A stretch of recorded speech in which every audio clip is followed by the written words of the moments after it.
வணக்கம். பட்ஜெட்டில் கில்லி அடித்த அந்த சாதனைய பத்தி பேசவா? இல்ல பட்ஜெட் பத்தி பேசி உலக நாட்டையே மெர்சலாக்குன அந்த மெர்சலான விஷயத்த பத்தி பேசவா? விஜய் சர்க்கார வந்து போற்றி புகழ்ந்து பாடுறதுக்கு வாயே பத்தாது அப்படின்னு புலம்பவா அப்படின்னு தெரியல. அந்த அளவுக்கு ஒரு மோசடியான ஒரு பட்ஜெட்ட தான் இந்த தாவேகா அரசு தாக்கல் பண்ணியிருக்கு அப்படின்னு சொல்லணும்.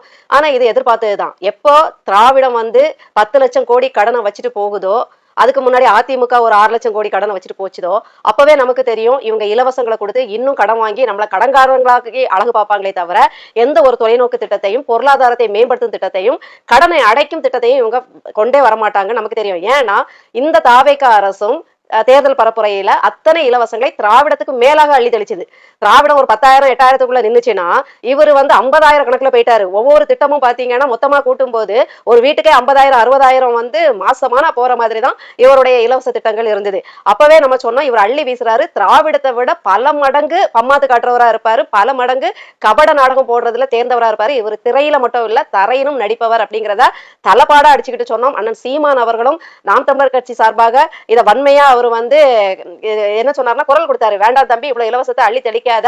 ஏற்கனவே இத்தனை லட்சம் கோடி கடன்ல நாடு இருக்குது. நீங்க சொல்றதுக்கெல்லாம் கடன் வாங்காம செய்ய முடியாது. ஏன்னா நம்ம கிட்ட நிதி இல்லங்கிறத அப்படி சொன்னாரு. ஆனா அவரை பத்தி கவலையே படல.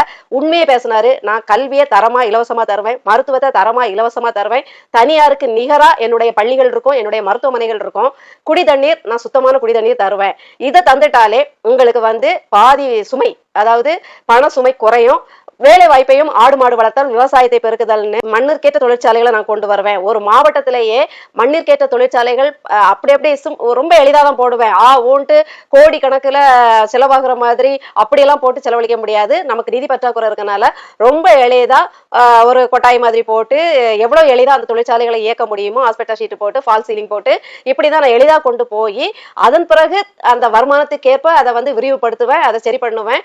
அப்படி எளிதா போய் நாம வந்து ஒரு பெரிய சாகசத்தை பண்ணலாம் அப்படின்னு அவ்வளவு செயல் திட்டத்தோட சொல்லியும் அவரை வந்து தூக்கி தூர போட்டுட்டு இந்த பஞ்சு டயலாக் ஒரு நடிகரை வந்து வரவேற்று நீங்க அவர்கிட்ட சர்க்காரை கொடுத்தீங்க.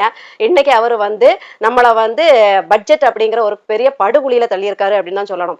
ஒரு மீனவ மக்களின் குறைஞ்சபட்ச ஒரு விஷயத்த கூட அவரால் சரியா நிறைவேற்ற முடியல. ஏற்கனவே திமுக அரசு 8,000 உயர்த்தி வச்சிருந்த அந்த மீன்பிடி தடைக்கால ஊக்கத்தொகை உதவித்தொகையை இவர் 7,000 ஆக்கியிருக்காரு. அவங்க இன்னும் 6,000த்துல திமுக அரசு வந்த புதுசுல 6,000 இருந்தது. அந்த நினைப்பிலே இருந்திருக்காங்க. அதுல அப்டேட் ஆகாம இந்த நிதி அமைச்சரும் இருந்திருக்காரு, தாவேகா நிதி அமைச்சரின் செயலாளர், இவங்க எல்லாம் திராவிட ஆட்சியில இருந்தவங்க தான் இருப்பாங்க. ஆனா இவங்களும் எந்த லட்சணத்துல இருக்காங்கன்னு பாருங்க. இல்ல திராவிடம் 8,000 ஆக்கியிருக்கு, அப்ப நம்ம 9,000 ஆக்கணும் அப்படின்னு சொல்ல தெரியல. 6,000த்துல இருந்திருக்காங்கன்னா அவங்க திராவிட கும்பல்ல எப்படி கரைஞ்சு போய் என்னென்ன ஆட்டை போடுற தீவிர சிந்தனையில இருந்திருப்பாங்கிறது நமக்கு புரியுது. 8,000 கொடுத்துட்டு இருந்தாரு, இவர் 7,000 குறைச்சிக்கிட்டு நாங்க 7,000 வசதி இருக்கோம்னு வந்து பீல் அவுட்டு இருக்காப்ல. நாம் தமிழர் கட்சியோட ஒரு வழக்கறிஞர் தீரன் திருமுருகன் அவர்கள் சமீபத்துல தான் மீன்பிடி தடைக்கால இதுக்கு வந்து 20,000 அரசு கொடுக்கணும் அப்படிங்கிறத போய் தீர்ப்பு வாங்கிட்டு வந்திருந்தாரு. அப்போ வந்து அதாவது 20,000 கொடுக்கணும் அப்படின்னு தீர்ப்பு வாங்கியிருக்காரு. ஆனா கண்டிப்பா தீர்ப்பு 20,000 கொடுக்கணும் அப்படின்லாம் நீதிமன்றம் சொல்லல. 20,000க்கு மேலேயும் அரசு கொடுக்கலாம், 20,000க்கு குறைச்சும் கொடுக்கலாம். ஏன்னா இவ்வளவுதான் கொடுக்கணும் அப்படின்ட்டு அரசை வந்து அரசின் கொள்கை முடிவுல வந்து ரொம்ப வலுவாயெல்லாம் நீதிமன்றம் தலையிட முடியாது. ஆட்சியில் இல்லாத கட்சியில இருக்கக்கூடிய ஒரு வழக்கறிஞர் மீனவ மக்கள் மேல கொண்ட ஒரு அன்பால அதை 20,000க்கு கொடுக்கறதுக்கு சொல்லுங்க அப்படின்னு போய் ஒரு வழக்கு போட்டு தீர்ப்பு வாங்கி வச்சிருக்காருன்னா, மீனவ மக்களுக்காக அண்ணன் பேசாத மேடையே கிடையாது. ஒக்கி புயல்ல ஜனம் செத்துதே, வந்தீங்களா, ஹெலிகாப்டர் கொண்டு வந்து பாதுகாப்பு படை வீரர்களை கொண்டு வந்து காப்பாத்துங்கன்னு கெஞ்சினப்பா கூட நீங்க வரலையே. எங்களுடைய மீனவர்களா இலங்கை ராணுவ படையால சுட்டுக் கொல்லப்படுறாங்களே, நீங்க அதை விசாரிக்கலையே, அந்த குடும்பங்களுக்கு எதுவும் பண்ணலையே அப்படின்லாம் எல்லா மேடையிலையும் பேசி பேசி பேசி இதே மீனவ மக்களுக்காக ராமேஸ்வரத்துல பேசிதான் தேசிய பாதுகாப்பு சட்டத்துல 6 மாசம் கிட்டத்தட்ட அந்த இலங்கை உச்சக்கட்ட போர் நடக்கும்போது ஜெயிலில் அண்ணன் இருந்தாரு. அப்படி உங்களுக்காக நாடி நரம்பெல்லாம் உங்களையே பத்தி யோசிச்சு பேசின ஒரு மகனை மறந்து அவரு சுறால எறா மாதிரி பாஞ்சாரு, விவசாயிகளுக்காக கத்தி படத்துல கத்தி பேசினாருன்னு அவர் நடிச்சதை மட்டுமே நம்பி நீங்க ஓட்டு போட்டு விவசாயத்துக்காக அவ்வளவு பேசினார் அண்ணன். அண்ணனோட ஆட்சி வரைவிலையும் பாத்தீங்கன்னா தெரியும், அவருடைய மேடை பேச்சுகள்லாம் தெரியும். குறு குறு விவசாயிகளுக்காக அவ்வளவு திட்டங்கள் வச்சிருந்தாரு. வண்டி கடை, அதாவது ரோட்டோரங்கள்ல வியாபாரம் பண்றாங்க இல்லையா, அவங்களுக்காக சில பல திட்டங்களை வச்சிருந்தாரு. கூட்டுறவு சங்கங்களுக்காக அவ்வளவு, கூட்டுறவு இதுக்காக அவ்வளவு இதுகள் வச்சிருந்தாரு.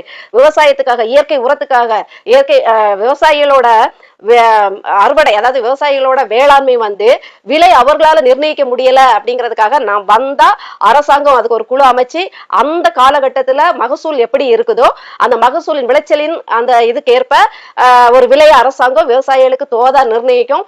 அதை தான் கொள்முதல் பண்ணணும், அந்த விலையில தான் கொள்முதல் பண்ணணும்னு அப்படி பேசினாரு. ஆனா நான் மூட்டையை ஏத்தி இறக்குறதுக்கு 40 ரூபாய் கேக்குறீங்க, நான் வந்தா அப்படியாக்கும் இப்படியாக்கும் அப்படின்னு சொன்னப்ப இப்பவும் 40 ரூபாயில இருந்து 60 ரூபாய்க்கு ஏறி இருக்கு இவர் வந்த பிறகு.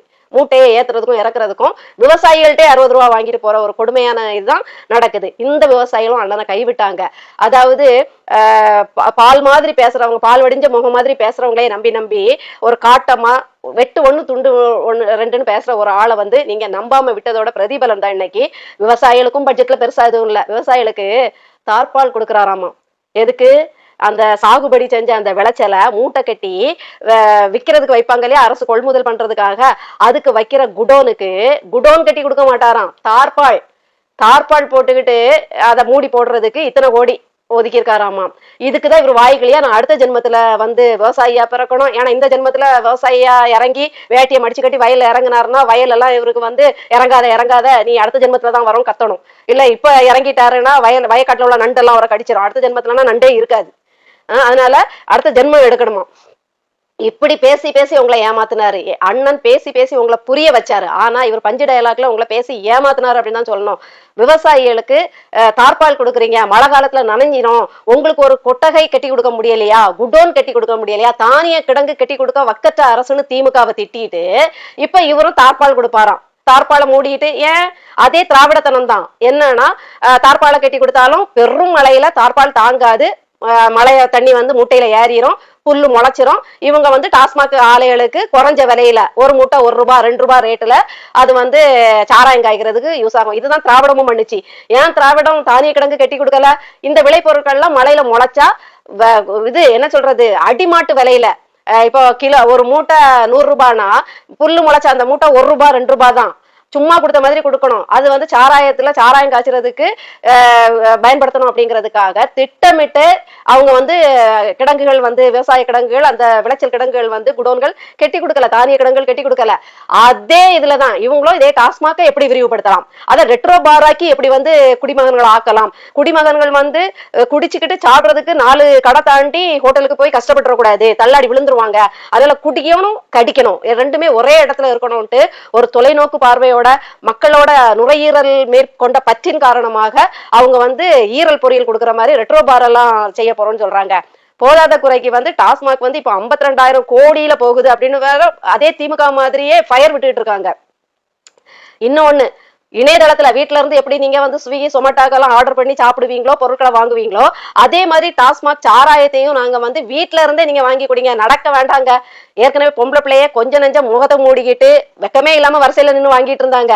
இந்த கொஞ்ச நெஞ்ச வெக்கம் சூது, அது என்ன சொல்றது, வெக்கம் மானரோசம் உள்ளதுக்கு போய் வாங்காம இருந்து எப்படிடா குடிக்கிறதுன்னு முழிச்சிட்டு இருந்தாங்க. இப்ப ரொம்ப வசதியா போச்சு, வீட்டுல இருந்து யாருக்கும் முகத்தை காட்ட வேண்டியதில்லை, வரிசையில போய் எந்த பெண்களும் நிக்க வேண்டியதில்லை, ஆண்களும் நிக்க வேண்டியதில்லை, வெக்கப்பட வேண்டியதில்லை, அழகா கெத்தா உட்காந்துக்கிட்டு வீட்டுல இருந்தே நம்ம தண்ணி அடிக்கலாம். விட்டா இவங்க வந்து தப்பு தண்டா பண்ணுங்கன்ட்டு வேற எதுவும் கூட வீட்டுக்கு ஆன்லைன்ல ஆர்டர் போடுங்க அனுப்பி வைக்கிறோம்னு சொன்னாலும் சொல்லுவாங்க. அந்த அளவுக்கு மோசமா, அந்த அளவுக்கு கீழ்த்தரமா போயிட்டு இருக்கு.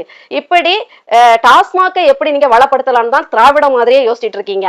அப்படின்னா நீங்க தார்பால் தான் கொடுப்பீங்க. இதுல வாழை மரத்துல முட்டு கொடுக்கறதுக்கு வேற கோடி நிதி, எது முட்டு கொடுத்து சேதமடையாம வாழை மரங்கள் எல்லாம் வளைஞ்சு விழுந்துடக்கூடாதுங்கிறதுக்காக முட்டு கொடுக்கறதுக்கு அதுக்கு வேற கோடி ஒதுக்கி இருக்கீங்க. ஐயோ, எப்படி உங்களுக்கு முட்டு கொடுத்து தாவேக்கேன்னு சாவ போறாங்கன்னு தெரியல. இப்படி எல்லாமா உட்கார்ந்து யோசிப்பீங்க? ஏதாவது ஒண்ணு. சௌமியா அன்புமணி ராமதாஸ் அவர்கள் வந்து புலம்புறாங்க, பிரேமலதா அவர்கள் அவங்க எவ்வளவு பெரிய சிகாமணி தெரியுமா, 4 கட்சி நல்லதுக்காக மாறுவாங்களே, அவங்களே பாமகவும் அப்படிதான், நல்லதுக்கு நாட்டு மக்களுக்காக 4 கட்சி மாறுற கூட்டமாச்சே, அவங்களே ஞான சூரியங்களா பேசுறாங்க. ஆனா ஊழல ஒழிப்ப அதை செய்வேன் இதை செய்வேன்னு பேசின உங்களுக்கு எதுவுமே யோசிக்க தெரியாம இப்படி வேளாண் பட்ஜெட் போட்டு விவசாயிகளுக்கு தலையில அடிச்சிருக்கீங்க, மீனவர்கள் வயிற்றுல அடிச்சிருக்கீங்க, 8,000 வாங்கிட்டு இருந்தவங்களுக்கு 7,000 ஆக்கி வச்சிருக்கீங்க. என்னன்னே புரியல. எப்படி நீங்க வந்து இப்படி உங்களால யோசிக்க முடியுதுன்னு புரியல. இதுல வேற எல்லாம் மீதி பாதி இதுதான் ஏதோ புத்தம் புதுசா அதுவும் சிரிப்பா சிரிக்கிற மாதிரி இருக்குன்னு பார்த்தா, மீதி எல்லாமே இந்த திராவிடம் செஞ்சதுதான். அதாவது அதிமுகவும் திமுகவும் செஞ்சதுதான். லேப்டாப் அதிமுக அம்மையார் ஜெயலலிதா கொடுத்தது. அடுத்தது சைக்கிளும் அவங்க தான் கொடுத்தாங்க. இன்னும் இல்லம் தேடி வரக்கூடிய மருத்துவமோ எது எல்லாமே திமுக செஞ்சதுதான். அதே மாதிரி பையல்ல வந்து பெயர் போடாம போட்டோம் கொடுத்தோங்கிறீங்க, அதுவும் திமுக செஞ்சிச்சு கடைசியில. இப்படி திராவிடங்கள் என்னென்ன செஞ்சுதோ அதை வெற்றின்னு பேரை மட்டும் மாத்திருக்கீங்க. வெற்றின்னு பேரை மாத்திரம் மட்டும் பத்தாது. ஒரு கெட்டவன் நல்லவன் ஆகுறான், இல்ல நான் வந்தா ஒரு வித்தியாசத்தை காமிப்பேன்னா பேரை மாத்தி வித்தியாசம் காமிக்க கூடாது. வெறும் விஜயா இருந்தா நீங்க ஜோசப் விஜய்னு மாத்திக்கிட்ட உடனே எல்லாம் அப்படி தேவதூதன் கொண்டு வந்து அப்படி பப்பரப்பான்ட்டு இன்று முதல் பொற்கால ஆட்சின்னு ஒன்றும் ஆயிராது. அதுக்கு மனசு வேணும். திமுகவை சொன்னீங்கல்ல, மனசு வேணும், மக்களுக்கு நல்லது செய்யணும். அது மாதிரி உங்களுக்கும் மனசு இருக்கணும் நல்லது செய்யறதுக்கு. நிதி இல்லாத இடத்துல இவ்வளவு இலவசங்களை சொல்றதுலயே உங்க கபட நாடகம் தெரிஞ்சு போச்சு. இப்போ உட்காந்துட்டு நிதி இல்ல, வாக்குறுதி எல்லாம் எங்களுக்கு நெஞ்சார்ந்து இருக்கு. நாங்களும் சொல்லலாமே வாக்குறுதி. அவன் வாரம் போறவங்க எல்லாரும் சொல்லலாம் வாக்குறுதி எங்களுக்கு இஷ்டத்துக்கு இருக்கு, நிலவை உங்களுக்கு கையில பிடிச்சி தருவோம், நட்சத்திரங்களை எல்லாம் உங்க கையில வந்து தங்க காசா தந்துருவோம், உங்களை வந்து அப்படி வானத்துல செவ்வாய் கிரகத்துல குடியேற்றுவோம் அப்படின்னு எல்லாரும் அப்ப வந்து பொய்யா சொல்லி வந்து நாற்காலியில உட்காரலாமே. அப்ப திராவிடத்துக்கும் உங்களுக்கு என்ன வித்தியாசம்? இந்த ஒரு படத்துல சொல்ற மாதிரிதான், சிவா ரயில் நிலையம், சிவா கடல், சிவா இது, சிவா அதுன்ட்டு நீங்களும் இனிமே வெற்றி லேப்டாப்பு, வெற்றி மகளிருக்கான அந்த உதவித்தொகை, வெற்றின்னு போட்டு வச்சிருக்கீங்க. வெற்றி சுடுகாடு, வெற்றி இடுகாடு, அப்படி ஏதாவது போட்டு வைங்க. வெற்றி கக்கூசு, வெற்றி டாய்லெட்டு, வெற்றி குளிக்கும் வரை அப்படின்னு வெற்றிகரமா குளிச்சுட்டு டாய்லெட் இருந்துட்டு வருவாங்க. எல்லாருக்கும் இப்ப மலச்சிக்கலா வேற இருக்கும். உங்க ஆட்சியில சிக்கல் தான் எல்லாருக்கும். அதனால வெற்றின்னு அதையும் வச்சியா அதை மட்டும் சும்மா விட்டு வச்சிருக்கீங்க, அதுக்கும் உங்க பேரையே வச்சிருங்க அப்படின்னு தான் சொல்லணும். பேரை மாத்தி ஒரு பிரயோஜனமும் இல்லை. செயல்பாடுகள் மாற்றமா இருக்கணும். ஏற்கனவே இருக்கக்கூடிய திட்டங்களை பேரை மாத்தி அறிவிக்கிறதுல உங்களுக்கு என்ன அதுல நீங்க புதுசா செஞ்சிட்டீங்க? எப்படி உங்களுக்கு மனசார இன்னும் எங்க பைத்தியக்காரங்களாவே நினைச்சிட்டு இருக்கீங்கல்ல? பேரை மட்டும் அப்படி வச்சு பேரோ வச்சு தள்ளுறீங்க, விளம்பரமா வச்சு தள்ளுறீங்கன்னு திமுகவை சொல்லிட்டு இப்ப அதே சட்டசபையில அதே புகழாரம். நல்ல வேலை சட்ட பேரவை அந்த மனுஷனை கொஞ்சம் நம்ம பாராட்டிதான் ஆகணும். சரியான நேரத்துல கொஞ்சம் தடுத்தாரு. நீங்க வேளாண் பட்டியலை மட்டும் வாசிங்க, வேளாண் பட்ஜெட்ல என்ன உண்டோ அதை மட்டும் வாசிங்க, மற்றது எதுவும் நீங்க வந்து வீண் புகழ்ச்சி வேண்டாம் அப்படிங்கிற மாதிரி அவர் ஒரு அந்த விஷயத்துல அந்த அந்த ஒரு நொடியில கொஞ்சம் பாராட்ட தோணுச்சு. உட்காந்துக்கிட்டு தரையிலே நீங்க அப்படி தரையில நீங்க இப்படி அப்படி இப்படின்னு எதுக்கு தேவையில்லாம இங்க வந்து அவன் நட்டாத்துல அடிச்சுட்டு போற தண்ணியில பிழைப்பமா இல்லையான்னு தெரியாம உட்காந்துட்டு இருக்காப்ல. ஆனா நீங்க உட்காந்துக்கிட்டு தார்பால் போடுவேன், சைக்கிளை கொடுப்போம், லேப்டாப் கொடுப்போம்னு ஏற்கனவே உள்ள விஷயங்களை பேசிட்டு இருக்கீங்க. புதுசா என்ன கொண்டு வந்தீங்க? நீங்க சொன்ன வாக்குறுதி எதுவுமே இதுல வரல. மகளிருக்கானது ஏதோ ஒன்று, இந்த ஒரு பவுன் தங்க இது மட்டும் வந்திருக்கு. இது கல்யாணத்துக்கு அண்ணன் சீர் கொடுக்கறது மட்டும் வந்திருக்கு. எனக்கு இதுல வேற ஒரு பயம் என்னன்னா, அண்ணன் சீர் ஏற்கனவே இந்த மக்கள்ல விளிம்பு நிலை மக்கள், பெரும்பாலான மக்கள், படிப்பின் அருமை தெரியாத மக்கள் என்ன செய்வாங்கன்னா, தங்களுடைய பிள்ளைகளை அந்த பொருளாதார சிக்கல்ல இருக்கும்போது கண்ட கடியவனுக்கு தூக்கி 11ஆம் வகுப்பு படிக்கும் போதே 12ஆம் வகுப்பு படிக்கும் போது தெரிந்து முடிச்ச உடனே தூக்கி என்ன செஞ்சிருவாங்கன்னா கல்யாணம் பண்ணி வச்சிருவாங்க. இது மாதிரி நிறைய வழக்குகளை நான் வந்து அந்த குழந்தைகள் நல்லதுக்கான அந்த குடும்பத்துல இருக்கும்போது நிறைய வழக்குகளை நான் சந்திச்சிருக்கேன். சைல்டு மேரேஜ், குழந்தை திருமணம்னு வருவாங்க. இப்ப எனக்கு என்ன பயம்னா, இப்ப ஓரளவுக்கு குழந்தை திருமணத்துக்கு வாய்ப்பு இல்லை. ஏன்னா அண்ணன் சீர் வாங்கணும்னா அதுக்கு விண்ணப்பிக்கும் போது சரியான ஆதார் கார்டு, வயசு சான்றிதழ் எல்லாம் வச்சுதான் அவங்க கொடுக்கணும். எங்க 18 19 வயசுலயே இந்த ஒரு சவரன் தங்கத்துக்கு ஆசைப்பட்டு பிள்ளைகளை கட்டி கொடுத்துருவீங்களோன்னு பயமா இருக்கு. ஏன்னா ஏமா படிக்கிற வயசுல கல்யாணம் பண்ணி வைக்கிறீங்க, 15 வயசுல கல்யாணம் பண்ணி வச்சா தப்பு, 16 வயசுல கல்யாணம் பண்ணி வச்சா சட்டப்படி தப்பு, இப்படி அந்த பிள்ளைகளுக்கு தலையில மண்ணெளி போடுறீங்களேன்னு கேட்டோம்னா பெற்றோர்கள் நம்மகிட்ட என்ன புலம்புவாங்கன்னா, ஐயோ இவங்களை விட்டுட்டு நான் வேலைக்கு போக முடியல, பக்கத்து வீட்டுல தொந்தரவா இருக்கு, பாதுகாக்க முடியல, இந்த பிள்ளைகளை நான் எப்படி பாதுகாக்கிறது வச்சுட்டு நானும் வேலைக்கு போக வேண்டியதா இருக்கு, நாங்க உயிர் போறதுக்கு முன்னாடி ஒரு பேரம் பேத்தி பார்த்தணும்னு நினைக்கிறோம், இதுகளை பாதுகாக்க எல்லாம் முடியல, கல்யாணம் பண்ணி ஒருத்தன் கையில கொடுத்துட்டோம்னா எங்க சும தீந்துது, அதனாலதான் நாங்க சீக்கிரம் கல்யாணம் பண்ணி கொடுக்கணும்னு சொல்லுவாங்க. இப்போ ஒரு இலவச வேட்டி சட்டை, மறுநாளை கிழிஞ்சு போற வேட்டி சட்டைக்கே அப்படி போய் பழிக்கடையா வரிசையில ரேஷன்ல நிக்கிறாங்க, அப்படி அடிச்சுக்கிறாங்க. கூட்டத்துல முண்டி அடிச்சு கட்சிக்காரங்க கொடுத்தா அந்த கிழிஞ்சு போற வேட்டி சட்டைக்கு அப்படி முண்டி அடிச்சுட்டு மிதிப்பட்டு அடிபட்டு பல்லெல்லாம் கொட்டி போறாங்க. கெட்டி விட்ட வாழை கொலையையும் சாத்துக்குடியையுமே அறிவாள் வீட்டுல இருந்து கொண்டு வந்து கரும்பு வாழைன்னு வெட்டிட்டு போறாங்க. இப்படிப்பட்ட தமிழ் மக்கள், இப்படி ஒரு அதாவது திண்ணையில மோர் வச்சு வழிபோக்கருக்கு கொடுத்த தமிழ் மக்கள், ஒரு தங்கமோ பணமோ கீழே விழுந்துட்டுன்னா வர்றவன் தேடுவான், அவன் வர்ற வரைக்கும் அப்படியே கிடக்கட்டும், இது நம்ம பொருள் இல்லை, அவன் வந்து என்னைக்குனாலும் எடுத்துட்டு போட்டோன்னு எவனுமே தொடாம விட்டுட்டு போனவன், பொருளை விட்டுட்டு போனவன் ஒரு மாசம் வந்து பார்த்தாலும் அதே இடத்துல கிடைச்சி அதை எடுத்துட்டு போகக்கூடிய அளவுக்கு பெருந்தன்மையோட பிற பொருளுக்கு ஆசைப்படாம மானத்தோடு வாழ்ந்த தமிழ் குடிகள் இன்னைக்கு ஒரு வாழை கொலைக்கும் கரும்பு தாவேக்கா அரசுலயும் அது நடந்தது. தாவேக்கா கூட்டத்திலயும் இதே இதுதான் நடந்தது. கரும்பு சாத்துக்குடி எல்லாத்தையும் பிடிக்கிட்டு போனாங்க. இதேதான் திராவிடத்திலயும் நடந்தது. இதுக்காக உட்காந்து வீட்டுல இருந்து அரிவாளை கொண்டு போறாங்க, சண்டை போடுறாங்க, தண்ணி பாட்டில் உப்பு பாக்கெட் கூட விடாம எடுத்துட்டு போறாங்க. ஐயோ சாமி, இப்போ இந்த வேட்டி சேலைக்கு அப்படியே அடிச்சுக்குவாங்க. இப்படி இருக்க சூழ்நிலையில இவங்க வந்து 1 பவுன் தங்கத்துக்காக 17 வயசுல 18 வயசுல எத்தனை பேர் பிள்ளைகளை சமாதானப்படுத்தி, எத்தனை பேர் பிள்ளைகளை வந்து படிப்பை விட இது கல்யாணம் தான் முக்கியம் அப்படி இப்படின்னு பேசி உயர் படிப்புகளை படிக்க விடாம கல்யாணம் பண்ணி வைக்க போறீங்கன்னு தெரியல. பெற்றோர்களே 20 வயசுலயும், ஏன்னா எல்லாருக்கும் என்ன பயம் வந்துடும்னா, இந்த 5 வருஷத்துல விஜய் அடுத்து எப்படின்னு நமக்கு தெரியாது, யார் வருவாங்களோ இல்லையோ தெரியாது. இந்த 5 வருஷத்துக்குள்ள நாம இந்த கல்யாணத்தை பண்ணி வச்சுட்டோம்னா நமக்கு அந்த 1 சவரன் தங்க கிடைச்சிரும் அப்படின்னு இந்த 5 வருஷத்துக்குள்ள எத்தனை பிள்ளைகளோட உயர் படிப்புல மண்ணள்ளி போட்டுக்கிட்டு இந்த சவரனை வாங்கிட்டு இருக்க போறாங்க நமக்கு தெரியல. இது வந்து இன்னும் கிண்டலா கூட கேட்கலாம். முதல் திருமணம் ஒரு திருமணத்துக்கு தானா, இப்பதான் நல்ல எல்லாருமே, நான் வந்து யாரையும் தரக்குறைவாவோ குறைச்சலாவோ சொல்ல, பல்வேறு கட்டங்கள்ல 2வது திருமணம், 3வது திருமணம், 4வது திருமணம் முறைப்படியே பண்ணிக்கிறாங்க, சட்ட ரீதியாவே பண்ணிக்கிறாங்க. அதனால நான் யாரையும் இழிவாங்க பேசல. அப்படி அந்த மாதிரி முறைப்படியே 2ஆம் திருமணம் 3ஆம் திருமணம் எல்லாம் பண்றவங்களுக்கும் அந்த 1 சவரன் உண்டா, அதையும் கொஞ்சம் தெளிவாக்கிட்டீங்கன்னா நல்லா இருக்கும். ஏன்னா ஒரு முறை முதல் திருமணத்துக்கு மட்டும்தான் சொன்னீங்கன்னா நல்லா இருக்கும். எப்படி இது நாடு எங்க பார்த்து போகும்னு தெரியல. அதனால அதுலயும் வந்து ஒரு வரமுறை வச்சீங்கன்னா நல்லா இருக்கும். அதே மாதிரி அந்த 21 வயசுக்கு மேல கல்யாணம் பண்ணுங்க பெண்களுக்கு அப்படின்னாதான் அந்த 1 சவரன் ஒரு கூடவே ஒரு இதையும் போட்டுட்டீங்கன்னா பல பெண்களின் படிப்பு வந்து பாதுகாக்கப்படும், எதிர்காலம் வந்து பாதுகாக்கப்படும் அப்படிங்கிறதையும் ஒரு வேண்டுகோளா அந்த தாவேகா அரசுக்கு இதுல வச்சுக்கிறேன். ஆக மொத்தத்துல இங்க என்னடானா, நீங்க பட்ஜெட்ல எங்க உயிரை வாங்குறீங்கன்னா, ஒரு பக்கத்துல உங்க மக்கள் அந்த உதயநிதி அவர்கள் ஏதோ சொல்லிட்டாங்க, பெண்களுக்கு களங்கம் விளைவிச்சிட்டாங்க, பப்ளிக் ஃபிகருக்கு கேடு உண்டாக்கிட்டாங்களாம். பப்ளிக் ஃபிகருக்கு கேடு உண்டாக்கிட்டாங்கன்னு கோஷம் போடுறது யாருன்னு பார்த்தா, ராணிப்பேட்டையில என்னையும் என் மகளையும் தவறா பயன்படுத்த கேட்டாரு, என்ன தவறா வந்து இது வீடியோ பிடிச்சு வச்சிருக்காரு, என்ன வந்து தவறா யூஸ் பண்ணிக்கிட்டாரு, இப்ப என் பொண்ணை கேட்டு துன்பப்படுத்துறாரு, என்னால பொறுக்க முடியலன்ட்டு புகார் கொடுத்து இன்னும் கைது செய்யப்படாம சுதந்திரமா உலாவிட்டு இருக்கக்கூடிய பாலியல் குற்றவாளி அந்த மாவட்ட பொறுப்பாளரும் தாவேகா பொறுப்பாளரும் சேர்ந்து கொடி பிடிச்சிட்டு நிக்காரு.